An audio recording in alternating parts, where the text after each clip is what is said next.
Saudara-saudaraku, malam hari ini kita akan bicara tentang kasih Yesus yang tak terbatas.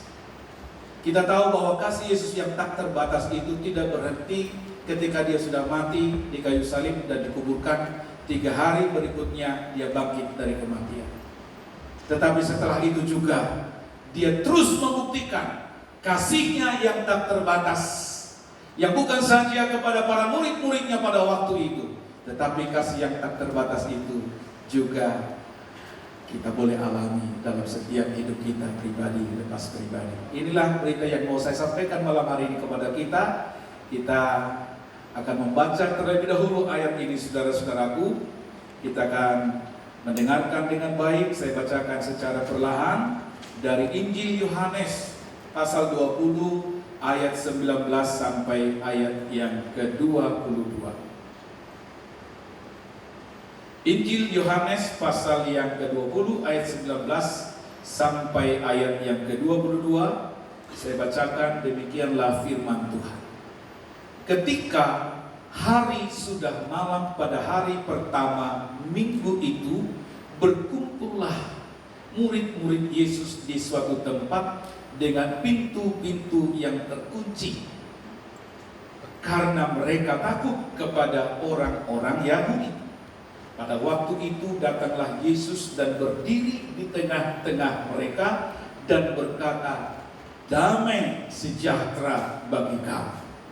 Dan sesudah berkata demikian, ia menunjukkan tangannya dan lambungnya kepada mereka. Murid-murid itu bersuka cita ketika mereka melihat Tuhan. Maka kata Yesus sekali lagi, "Damai sejahtera bagi kamu. Sama seperti Bapa mengutus aku, demikian juga sekarang aku mengutus kamu." Ayat 22, dan sesudah berkata demikian, ia menghembusi mereka dan berkata, "Terimalah Roh Kudus." Haleluya. Saudara-saudaraku yang dikasihi oleh Tuhan Yesus Kristus, kasih Yesus yang tak terbatas itu sudah Tuhan buktikan ketika dia rela mati, berkorban, disalib di bukit Golgota. Tetapi kasih itu tidak berhenti di situ, saudara-saudara. Ketika dia sudah mengalahkan maut, 3 hari kemudian setelah dia dikuburkan, dia mengalami kebangkitan. Dia membuktikan bahwa dia hidup. Amin, saudaraku. Tuhan kita hidup, amin. Saudara percaya? Harus, Bapak Ibu saudaraku ya. Kita percaya Tuhan kita Yesus Kristus hidup, mengalami kebangkitan. Dan ketika dia telah mengalahkan maut, dia membuktikan kepada para murid-muridnya dan para pengikut-pengikutnya bahwa dia Allah yang telah mengatasi semua masalah yang terjadi di muka bumi ini, baik kepada murid-murid dan kepada setiap orang yang mau percaya kepadanya. Saudara-saudaraku yang dikasihi Tuhan, jika kasih manusia terbatas, biasanya kasih manusia itu kasih yang jikalau, gitu ya. Kasih manusia jikalau, aku mengasihi kamu, jikalau kamu mengasihi aku. Biasanya kasih manusia itu terbatas kepada orang-orang tertentu, kepada orang-orang yang baik kepada dia. Ya, demikian pada umumnya terjadi di antara manusia. Jika kasih itu terbatas, 1 kali 2 kali dia tolong, dia berbuat baik, 4 kali ke 5 kali dia berpikir, ini orang tak tahu dikasih, ya kan? Sudah tidak mau lagi ditolong. Tetapi kasih Tuhan Yesus tidak demikian, saudara-saudara. Kasihnya terus mengalir, mengalir dan mengalir dari hari ke hari, dari waktu ke waktu, dan terus menerus sampai malam hari ini. Kasih Yesus, kasih yang tak terbatas. Ia mengasihi kita sebagaimana kita adanya, tidak melihat status dan latar belakang saya dan saudara. Ya, apapun status kita, apapun latar belakang kita dulu mungkin hidupnya begitu kelam, ya kan? Hidupnya begitu menyusahkan banyak orang, hidupnya di dalam kegelapan. Tetapi Tuhan mengasihi kita. Justru di saat kita hidupnya gelap, hidupnya rusak, bergelimang dalam dosa, Tuhan datang membuktikan kasih-Nya. Dia pilih saudara dan saya dari sekian banyak orang di muka bumi ini. bukan karena memandang rupa dan harta kita. Kalau memandang rupa dan harta, kita mungkin tidak masuk nominasi, ya kan? Terlalu banyak orang di luar sana yang lebih baik dari statusnya, dari latar belakangnya, dari kehidupannya sehari-hari, bahkan mungkin dari fisiknya, dari postur tubuhnya. Ada lebih banyak orang di luar sana yang lebih cakap, lebih ganteng, lebih cantik dari saudara dan saya. Kalau itu yang menjadi ukuran Tuhan, mungkin kita yang ada di ruangan tidak ada satupun yang masuk dalam pilihan. Tapi Tuhan itu kasihnya tak terbatas.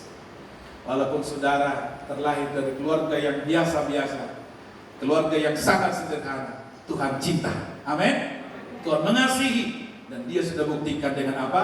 Dengan menjatuhkan pilihannya, memanggil dan memilih saudara menjadi anak-anaknya. Bahkan lebih daripada itu, Dia telah rela berkorban, mati di salib untuk menebus semua dosa, kesalahan, dan pelanggaran-pelanggaran kita. Ini hal yang luar biasa dari kasih Tuhan Yesus yang tak terbatas. Dia telah membuktikan semuanya itu dengan kematiannya di salib untuk menebus semua dosa-dosa kita. Saudara-saudaraku, malam hari ini saya mau sampaikan kepada kita bagaimana kasih Tuhan Yesus yang tak terbatas itu dibuktikan juga setelah Dia mengalami kebangkitan dari kematian itu, saudara-saudara. Alkitab mencatat bahwa setelah Dia bangkit 40 hari lamanya, Yesus menampakkan diri kepada murid-murid dan kepada semua orang-orang yang telah percaya kepada.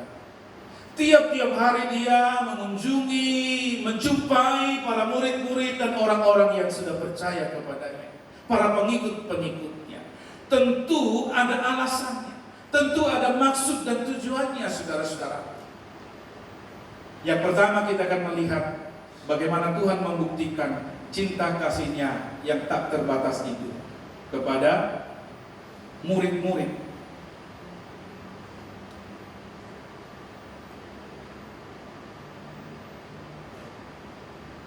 Ya, yang pertama kita akan melihat bagaimana Tuhan menyatakan cintanya yang tak terbatas.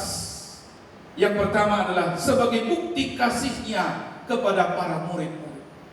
Saudara-saudara, kita tahu sebelum peristiwa penyaliban, ke-12 murid Yesus tidak ada yang setia. Semua murid-murid gagal dalam pengiringan dan pelayanannya kepada Tuhan. Tetapi justru ketika Tuhan Yesus bangkit, Dia datang mengunjungi satu persatu di antara semua murid kecuali Yudas Iskariot yang telah bunuh diri itu, saudara. 8 bulan yang lalu saya khotbah di sini tentang pencobaan-pencobaan itu ya. Murid-murid semua mengalami pencobaan dan jatuh dalam pencobaan. Saya mengulang sedikit. Yang pertama di situ Yudas Iskariot. Kita mengenalnya dia seorang murid yang mengkhianati gurunya, Tuhan.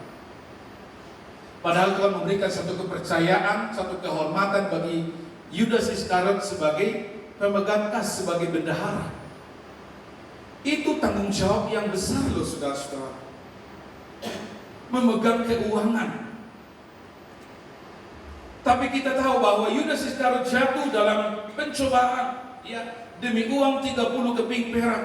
Dia berterus terang mengkhianati gurunya dengan ciuman dan pelukannya. Dia menyerahkan Yesus Tuhan kepada orang-orang Yahudi, kepada panglima tentara Roma pada waktu itu.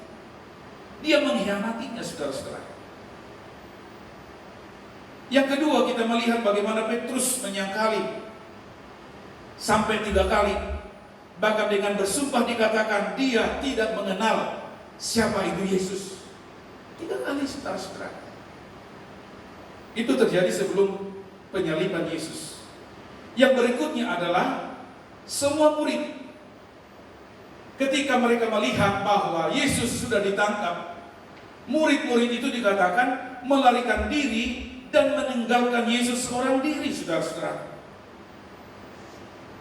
Padahal sebelum itu, bahwa Petrus, murid-murid yang lain berkata apa, saudara-saudara? Ketika Tuhan berkata, malam ini kamu semua akan tergoncang imanmu karena apa?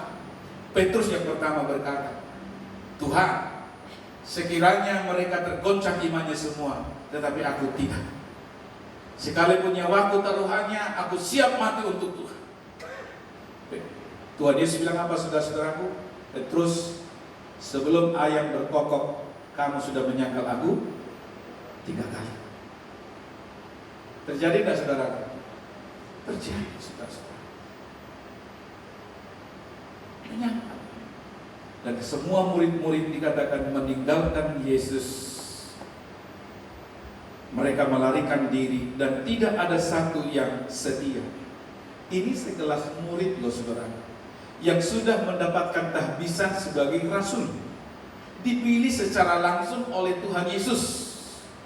Dari sekian banyak orang pada waktu itu, murid-murid dipilih 12 menjadi muridnya.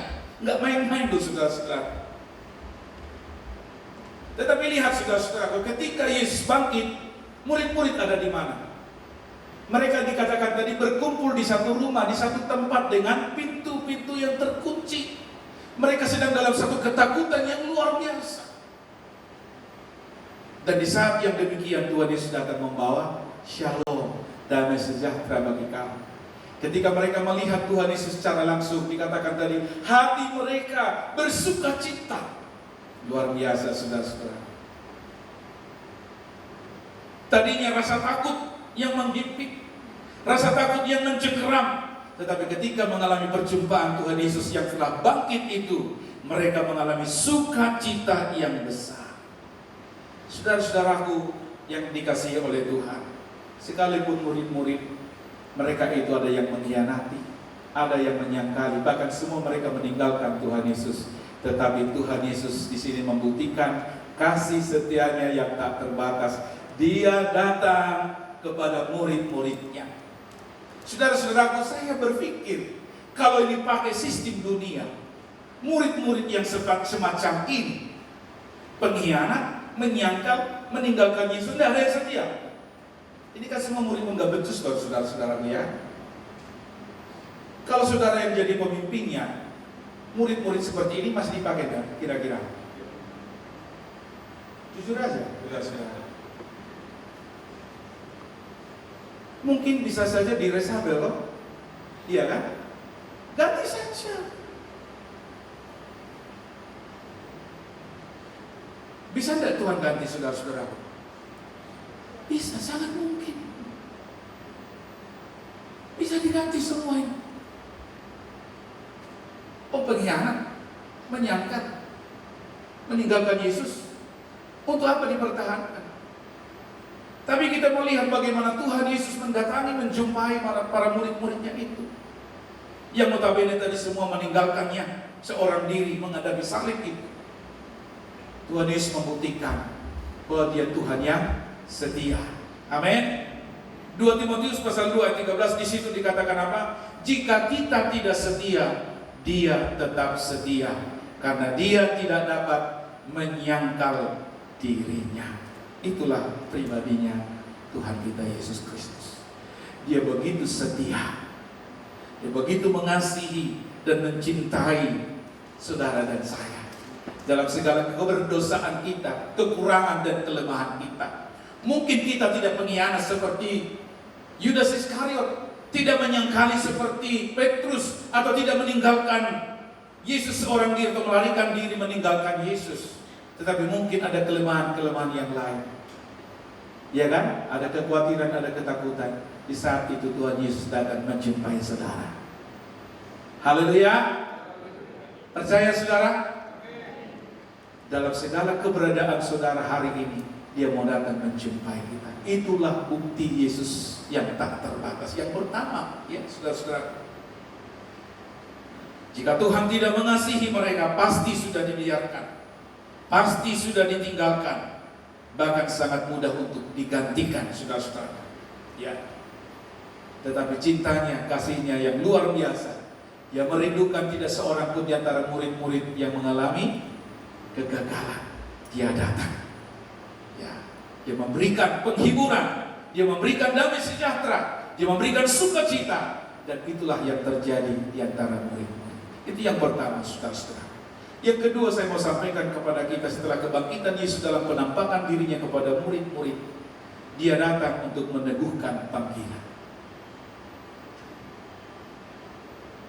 Kita melihat di sini bahwa ada satu kerinduan dari Tuhan Yesus. Dan saya katakan inilah hatinya Yesus. Bahwa dia rindu supaya murid-murid diteguhkan kembali panggilan. Mengapa Yesus harus menampakkan diri dan menjumpai murid-murid? Karena dia rindu murid-muridnya tetap dalam panggilan itu. Itu sebabnya dia datang menjumpai Petrus. Dia juga datang menjumpai Thomas yang kurang percaya. Dan dia juga datang kepada ke-9 murid-murid yang lain, saudara-saudara. Petrus ketika dia jumpai, apa yang Yesus katakan, saudara-saudara? Petrus, apakah engkau mengasihi aku lebih daripada mereka semua ini? Petrus langsung jawab, benar Tuhan, engkau tahu segala sesuatu bahwa aku mengasihi engkau. Itu yang pertama. Yang kedua, Tuhan Yesus tanya lagi. Pertanyaan yang kedua, Petrus, apakah engkau mengasihi aku lebih daripada mereka semua? Kata Petrus, Tuhan, engkau tahu bahwa aku sungguh-sungguh mengasihi engkau. Pertanyaan yang ketiga, pertanyaan yang sama, Petrus, apakah engkau mengasihi aku lebih daripada mereka semua? Maka sedihlah dikatakan firman Tuhan hati Petrus. Karena ketiga kalinya Yesus bertanya hal yang sama, apakah engkau mengasihi aku? Kenapa Yesus bertanya itu, saudara-saudara? Dan itu ditanyakan setelah kebangkitannya dan penampakan dirinya. Kenapa enggak di awal, sebelum dia mati itu, saudara-saudara? Itu mengingatkan Petrus bahwa Petrus pernah gagal. Petrus pernah menyangkali dia sampai 3 kali, saudara-saudara. Jadi saya mau sampaikan kepada kita malam hari ini bahwa bukan hanya sekedar pengakuan kita menjadi Kristen, bukan hanya sekedar pengakuan kita menjadi anak Tuhan, bergereja aktif di salah satu gereja di mana kita berjemaat. Tapi kekristenan itu, pengikutan kita itu kepada Tuhan harus dibuktikan, Bapak Ibu. Cinta saudara, kasih saudara kepada Tuhan harus dibuktikan, bukan hanya dengan kata-kata, tetapi dengan tindakan, dengan perbuatan dan pengorbanan. Petrus sedang diingatkan oleh Tuhan, apakah engkau sungguh-sungguh mengasihiku? Benar Tuhan, engkau tahu segala sesuatu, aku mengasihi kau. Kamu baru beberapa hari yang lalu dan nyangkal. Baru anak kecil saja bertanya, aku tidak kenal sampai suar tidak kenal. Aku tidak tahu apa yang kau bilang, katanya. Sumpah loh, saudara. Saya pernah dulu tanya, waktu saya khotbah seperti ini di jemaat sebelum kami di kelompok itu dulu, saudara-saudara. Saya pernah turun dari atas mimbar itu, saya tanya satu persatu jemaat, sampai ada yang nangis, saudara. Saya tepuk sini, benar tidak Pak, kamu sungguh-sungguh mengasihi Tuhan? Karena saya tahu dia selama ini kurang setia gitu ya. Enggak bisa jawab, tunduk aja. Karena kalau kita mengaku kita mencintai Tuhan, mengasihi Tuhan, harus ada buktinya, toh saudara. Ya sama saja lah kita suami istri ini kan. Dibuktikan dengan pengorbanan. Yesus membuktikan cintanya, kasihnya yang tak terbatas itu dengan dia rela mati, Bapak Ibu. Untuk mengampuni dosa-dosa saya dan saudara, dia rela mati. Kita terima keselamatan dengan free, tuh saudara. Hanya karena anugerah kan, saudara-saudara. Kalau ingat kesalahannya Petrus, penyangkalannya Petrus, saya kira Yesus, kalau dia kasihnya nggak terbatas, nantilah. Tapi tidak dengan Yesus, saudara-saudara. Dia datang kepada Petrus. Dia katakan, gembalakanlah domba-domba. Dia juga menjumpai Thomas. Ketika pertama kali, kedua kali Yesus menampakkan diri, Thomas nggak ada bersama-sama dengan murid yang lain. Murid-murid itu berkata kepada Thomas, Thomas, apa? Kami sudah berjumpa dengan Tuhan Yesus, dia sudah bangkit. Mosok gitu kan? Impossible, nggak mungkin. Kami sudah bercerita, kami sudah lihat, kami sudah jumpa. Tapi Thomas bilang apa? Sebelum aku melihat sendiri bekas paku di tangannya, sebelum aku mencucukkan jariku ke bekas lambungnya, aku sekali-kali tidak percaya. Penampakan diri Yesus berikutnya, Thomas ada di situ. Seolah-olah yang lain tidak digubris sama Tuhan, saudara. Dia langsung sama Thomas. Thomas, ayo lihat nih. Lihat. Ayo cucukkan jari. Sekelas murid masih ragu loh, saudara-saudara. Sekelas murid tidak percaya. Maka Yesus katakan apa? Kamu melihat, kamu percaya karena kamu melihat. Tetapi berbahagialah mereka yang percaya sekalipun tidak melihat. Itu kata Tuhan Yesus. Itu siapa itu, saudara-saudara? Kalau untuk Petrus dan untuk si Thomas kan itu tadi katakan apa? Kamu percaya karena kamu melihat. Tetapi berbahagialah mereka yang percaya sekalipun tidak melihat. Itu maksudnya untuk siapa? Untuk kita, saudara-saudara. Ada yang sudah pernah lihat Tuhan Yesus di sini? Pernah langsung lihat lubang bekas paku di tangannya itu? Tidak pernah kan? Saudara-saudara, dan saya adalah orang-orang yang paling berbahagia. Amin, saudaraku. Kita percaya sekalipun kita tidak melihat, karena Tuhan taruh ada iman di hati kita. Lewat kita belajar firman Tuhan, kita tahu, kita mengimani Yesus telah mati untukku, menghapus dosa-dosaku, bangkit dan memberi jaminan keselamatan bagiku. Dia menampakkan diri untuk meyakinkan semua orang-orang percaya. Setelah itu dia naik ke surga dan dia berjanji akan datang kembali. Kita kan belum pernah lihat, tapi kita percaya. Tuhan katakan, berbahagialah kau. Haleluya.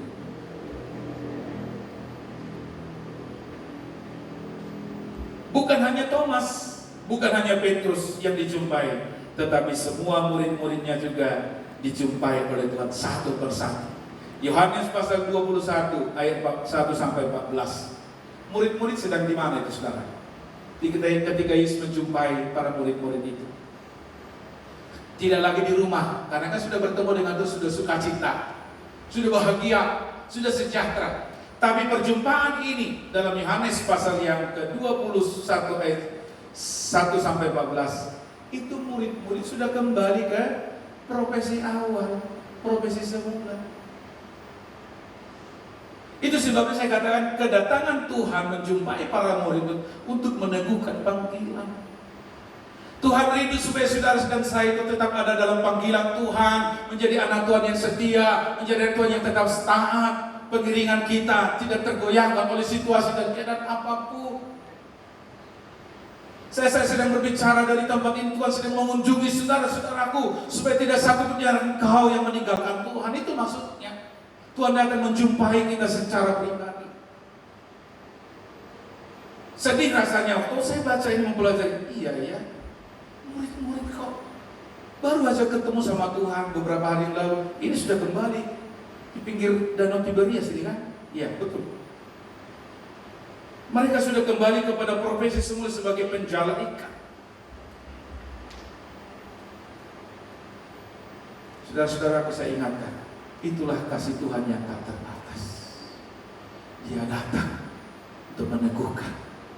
Walaupun seringkali kita jatuh bangun, tuh saudara-saudaraku, grafiknya kalau dibuat mungkin naik, kadang-kadang surut gitu kan, naik lagi, surut lagi.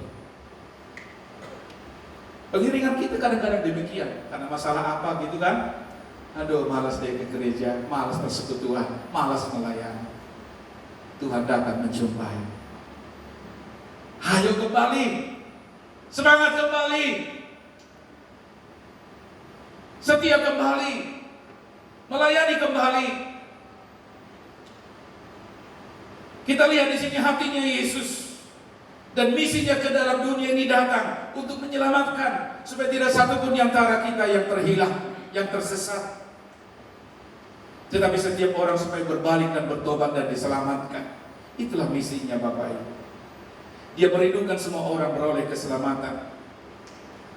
Tuhan tolong kita semua, dimanapun kita bergereja berjemaat, jadilah jemaat yang setia di sana. Amin, saudaraku. Setia dalam persekutuan. Jangan sampai meninggalkan Tuhan Yesus. Jangan sampai meninggalkan pelayanan oleh karena sesuatu hal. Ya. Dan pastikan setiap saudara dan saya jangan seperti Thomas sebelum dipulihkan. Jangan seperti Petrus sebelum dipulihkan. Jangan seperti murid lain sebelum dipulihkan. Yang mengkhianati, yang menyangkali, bahkan yang meninggalkan Tuhan. Oleh karena apapun, oleh karena situasi apapun, tetap pegang komitmen. Tetap aku setia sampai Tuhan memanggil. Tetap setia sampai akhir hidupku. Tetap setia sampai Tuhan datang. Itu komitmen Bapak Ibu. Dan dibuktikan dengan apa? Dengan kesungguh-sungguhan hati. Walau keadaan apapun, susah senang, tetap bertekun di dalam Tuhan. Ya, itu yang kedua, saudara-saudara. Yang ketiga, setelah kebangkitan dan penampakan diri Yesus, ketika dia menjumpai para murid-murid, dia rindu bukan sekedar berjumpa. Ya, dia rindu bukan sekedar memulihkan panggilan itu dalam hidup mereka, tetapi Tuhan sedang persiapkan mereka untuk menjadi duta-dutanya Allah, untuk menjadi saksinya Tuhan. Itu dalam Yohanes pasal 20 ayat 21. Tadi sudah kita bacakan, saya baca ulang dapat.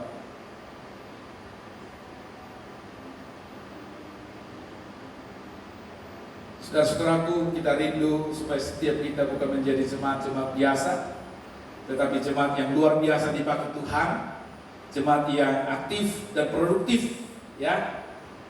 Bukan sekedar jemaat biasa, tetapi jemaat yang mau berdampak, jemaat yang mau berbuat sesuatu untuk pekerjaan Tuhan dan kerajaan Allah. Yohanes 20 ayat 21 dikatakan, maka kata Yesus sekali lagi, damai sejahtera bagi kamu.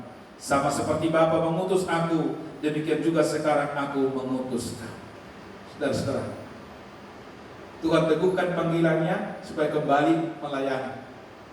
Tuhan persiapkan mereka untuk menjadi saksi. Ya, dikatakan tadi, sama seperti Bapa mengutus aku, demikian juga sekarang aku mau mengutus kamu.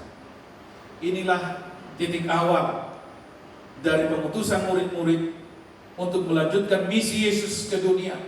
Karena setelah Yesus selesai 40 hari menampakkan dirinya, dia mengembusi mereka dengan Roh Kudus dikatakan, dan memperlengkapi mereka dengan kuasa dari tempat yang maha tinggi, untuk pergi ke seluruh dunia sampai ke ujung-ujung bumi untuk memberitakan kabar baik, Injil keselamatan bagi setiap orang.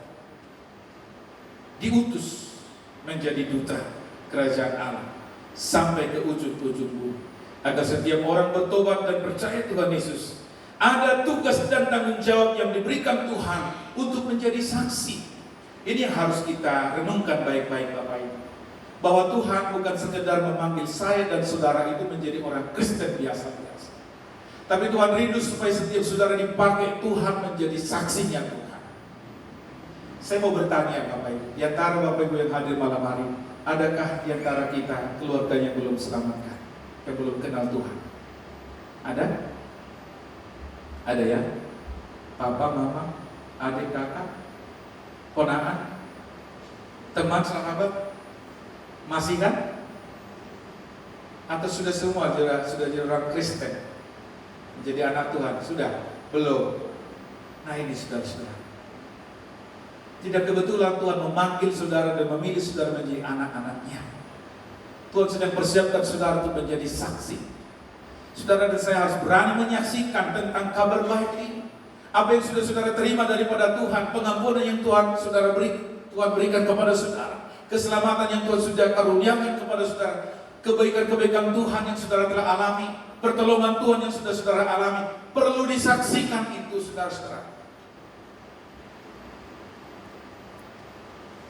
Kita rindu supaya keluarga kita semua diselamatkan, teman dekat kita, sahabat kita beroleh keselamatan di dalam Tuhan Yesus. Ada tanggung jawab yang diberikan. Mungkin saudara berkata, Pak Pendeta, saya ini keluh mulutnya, berat untuk bersaksi. Banyak hal untuk bisa menyaksikan tentang karya Tuhan yang sudah saudara alami. Dengan saudara terus berbuat baik saja, orang bisa melihat Yesus ada di dalam diri kita, saudara-saudara. Tabur kebaikan dari perilaku kita, dari tutur kata kita, dari komunikasi yang selama ini kita bangun dengan orang-orang terdekat kita. Orang bisa menilai, ini orang Kristen yang luar biasa. Rumah tangga saudara yang harmonis, yang diberkati Tuhan, keluarga saudara yang diberkati, usaha saudara yang diberkati, itu pun juga menjadi satu kesaksian. Mungkin saja satu orang satu waktu bertanya, apa rahasianya? Dulu saya lihat bapak ini biasa-biasa, ya usahanya biasa-biasa. Apa rahasianya? Saudara menceritakan. Minta kekuatan dan hikmat dari Tuhan. Tuhan berikan aku kemampuan untuk berbicara. Saudara-saudara, kita tidak tahu ketika kita menyaksikan tentang kabar baik itu, iman akan timbul di hatinya, saudara-saudara. Ketika saudara berbicara tentang firman Tuhan, Tuhan urapi mulut bibir kita. Apa yang kita ucapkan, apa yang kita perkatakan itu, firman Tuhan katakan, firman itu tidak akan berlalu dengan sia-sia, tidak akan kembali dengan sia-sia. Satu waktu firman itu akan tumbuh, berakar kuat, dan akan menghasilkan buah. Saudara-saudaraku yang dikasihi Tuhan, jadilah saksi. Ya, Tuhan persiapkan semua murid untuk menjadi saksi. Sebelum dia naik ke surga 40 hari itu berulang-ulang menampakkan diri, diteguhkan kembali panggilan supaya tidak ada yang lari dari panggilan. Tuhan persiapkan mereka. Tuhan katakan apa? Pergilah ke Yerusalem, jangan tinggalkan Yerusalem sampai kamu dipenuhi dari tempat yang maha tinggi. Kita mengenalnya itu hari Pentakosta. 10 hari mereka berkubur di situ, pencurahan Roh Kudus, dan mulai saat itu ada revival, ada kebangunan rohani. Murid-murid penuh dengan keberanian yang luar biasa untuk memberitakan kabar baik.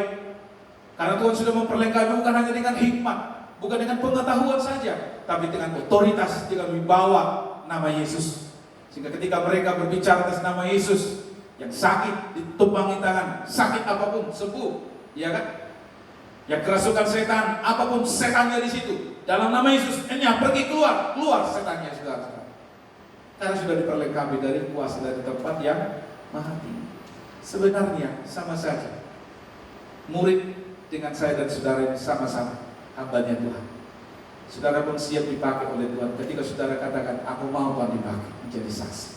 Tuhan persiapkan saudara dengan karunia-karunia. Tuhan perlengkapi saudara dengan karunia-karunia, dengan talenta, ya. Atau mungkin saja dalam hal yang terkecil, apa yang bisa saya kerjakan untuk pekerjaan Tuhan supaya orang-orang diselamatkan? Minimal berdoa, saudara-saudara. Amin, saudara. Minimal berdoa. Berdoa untuk pekerjaan Tuhan di gereja saudara, berdoa untuk pekerjaan Tuhan di tempat persekutuan, di Happy Family, di tempat ini. Agar tempat ini juga menjadi salah satu perpanjangan tangan Tuhan untuk mewartakan kabar baik, bahkan untuk membawa jiwa-jiwa bertobat datang kepada Tuhan. Melalui siapa? Melalui kita semua, saudara-saudara. Jadi Tuhan memanggil kita bukan sekedar orang Kristen, tetapi Tuhan memanggil kita untuk menjadi saksinya. Ya, saudara siap dipakai Tuhan? Saudara tidak perlu takut. Yohanes pasal 20 ayat 22 dan Yohanes 28 ayat 20 itu, kalau saudara baca di situ, Tuhan katakan, pergilah beritakan Injil, ajarlah mereka dan baptislah mereka. Ketahuilah, kata Tuhan Yesus, aku menyertai kamu sampai kesudahan zaman. Kita saja yang mungkin takut, saudara-saudara. Sebenarnya waktu Tuhan menghembus mereka dengan Roh Kudus, Tuhan sudah memperlengkapi dengan dunamos, dengan kuasa. Kuasa itulah yang menyertai saudara dan saya. Saudara percaya tidak? Kalau saudara yang disertai Tuhan, percaya? Roh Kudus menyertai. Kalau saudara percaya, kenapa kita takut, saudara-saudara? Tuhan katakan, ketahuilah aku akan menyertai kamu sampai kesudahan zaman. Nah, kalau kami udah biasa hamba Tuhan ini gak takut, saudara-saudara. Taruhannya nyawa.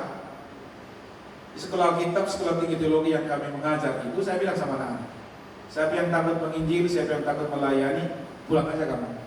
Ngapain kamu sekolah di sini? Lebih bagus kamu jadi jemaat biasa saja, atau kamu kerja baik, pekerjaanmu baik, diberkati Tuhan, hasilnya bisa kau pakai untuk mendukung pekerjaan Tuhan. Daripada kamu nanti jadi hamba Tuhan malu-malui.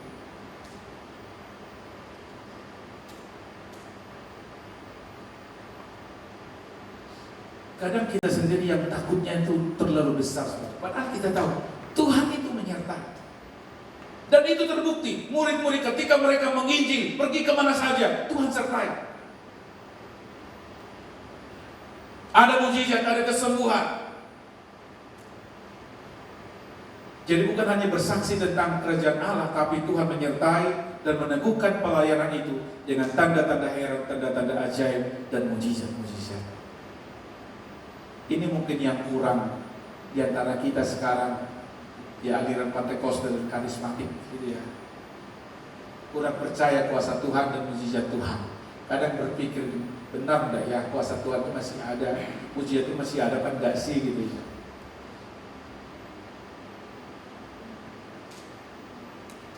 Saya pun sampai sekarang masih berdoa, saudara. Ya, saya punya hati yang rindu seperti Tuhan urapi tangan hamba, Tuhan urapi mulut bibir hamba. Ketika hamba menumpangkan tangan bagi orang yang sakit, sakitnya sembuh dalam nama Yesus. Ketika aku berkatakan dengan iman dalam nama Yesus, saya tak pergi keluar kau, ya, keluar dia. Karena itu tanda, Bapak, tanda penyertaan Tuhan. Saya percaya kalau itu terjadi hari-hari ini di gereja kita, di persekutuan kita, orang-orang di luar sana yang belum mengenal Tuhan akan dicelingkan mata. Mereka akan melihat bahwa Tuhan yang kita percaya, Tuhan yang kita layani, Tuhan yang ajaib membuat mujizat, dan mujizatnya masih ada sampai hari ini. Haleluya. Siap menjadi saksi? Amin. Rindukan itu, saudara-saudara. Percayalah bahwa Tuhan akan menyertai kita ketika kita bersaksi kepada siapa. Berdoa nanti malam atau besok pagi, Tuhan pertemukan aku dengan siapa aku harus bersaksi. Saudara harus mulai beranikan diri. Oh, Roh Kudus berikan aku kesanggupan untuk berkata-kata, untuk menyaksikan tentang Engkau, kebaikan Engkau. Pasti saudara akan ditolong Tuhan. Kita masuk dalam kesimpulan, saudara-saudara. Bapak Ibu Saudara, Tuhan sudah membuktikan kasih-Nya yang tak terbatas kepada kita. Dengan pengorbanannya mati di kayu salib, dengan kebangkitannya, dan setelah kebangkitan Dia menampakkan diri, mengunjungi setiap para murid dan orang-orang percaya untuk meneguhkan panggilan, supaya tidak seorang pun yang binasa, supaya tidak seorang pun yang lari dari panggilan, supaya tidak seorang pun yang mundur dari pengiringan dan pelayanan kepada Tuhan. Mari Bapak Ibu, sejatinya kita juga harus mengasihi Tuhan dan membuktikan cinta kita, kasih kita dengan kesetiaan kita, bahkan memberikan dan mengabdikan seluruh hidup kita menjadikan saksinya Tuhan, dan tetap setia sampai kita mati seperti Yesus setia sampai mati. Amin. Saya jemput saudara-saudara untuk berdiri. Kita mau